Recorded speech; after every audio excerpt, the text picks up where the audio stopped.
సారా ఇంకా పీటర్ ఒక అడవి గుండా వెళ్ళి తప్పిపోయి ఒక అందమైన నందనవనంలో ఆగుతారు. అది చూసి సారా ఇలా అంటుంది, పీటర్, ఈ ప్రదేశం చూడటానికి చాలా అందంగా ఉంది. దీని గుండా వెళ్తే మనకేమన్నా మార్గం దొరకొచ్చేమో. అవును సారా, నేను అదే అనుకుంటున్నాను. మనం వెళ్ళగలమా పీటర్? నువ్వేం కంగారు పడకు చూసి, మనం తప్పకుండా వెళ్తాము. చాలా చాలా భయంగా ఉంది. నువ్వేం భయపడకు జోసి, పీటర్ ఉన్నాడు కదా, అంతా చూసుకుంటాడు. మనం ఈ దారి గుండా వెళ్తే ఏమన్నా మార్గం కనిపిస్తుందేమో వెతుకుదాం. అలా వెళ్తూ వెళ్తూ ఉండగా వాళ్ళకింకా చాలా అందమైన ప్రదేశాలు కనపడతాయి. పీటర్, నేను అసలు నా కళ్ళని నమ్మలేకపోతున్నాను. ఒక దండకారణ్యంలో ఇంత మంచి ప్రదేశమా?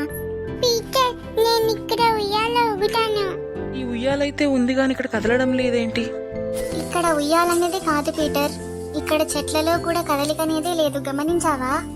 ఇది చాలా విచిత్రంగా ఉంది సారా. పీటర్, సారా. పీటర్ సారా అనే ఒక ఆడమనిషి గొంతు వినిపిస్తుంది. అయోమయంగా అటూ ఇటూ చూడసాగారు, కానీ ఎక్కడా ఎవరూ కనపడరు. ఈలోపు సారా పైకి చూస్తుండగా చెట్టు మాట్లాడుతున్నట్టు అనిపిస్తుంది. సారా, నీకేమన్నా గొంతు వినిపించిందా? అవును పీటర్, వినిపించింది.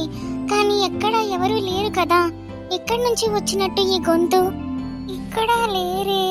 పీటర్, పైకి చూడు, చెట్టు మాట్లాడుతుంది. ఎవరు నువ్వు? పీటర్, చాలా భయంగా ఉంది. భయపడకు జోషి, నేను మిమ్మల్ని ఏమీ చెయ్యను. నేను ఒక ఏంజల్ దేవతని. నేను ఈ చెట్టు మీద ప్రత్యక్షమై ఉంటాను. వచ్చే పోయే వాళ్ళని రక్షిస్తూ ఉంటాను. మీరెలాంటి దిగులు చెందకండి. నా పేరు నీకెలా తెలుసు?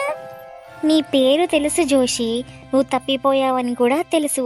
పీటర్ ఇంకా సారా నిన్ను సురక్షితంగా చూసుకుంటున్నారని కూడా తెలుసు భలే నచ్చావు అని అంటూ ఉండగా ఇంతలో ఒక ఫెయిరీ సారా, పీటర్ ఇంకా జోషిల ముందుకు వచ్చి కత్తి పట్టుకొని వస్తుంది.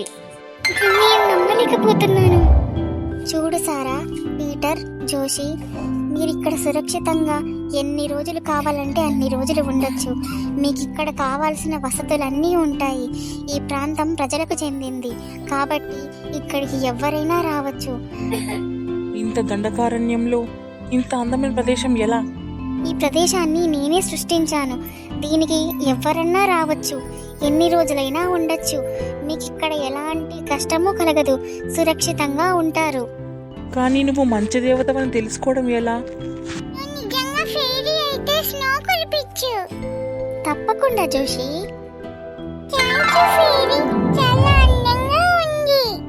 నేను ఇప్పటికీ నమ్మలేకపోతున్నాను ఫెయిరీ. మేమిక్కడ సంతోషంగా ఉండగలమా? నన్ను నమ్ము సారా.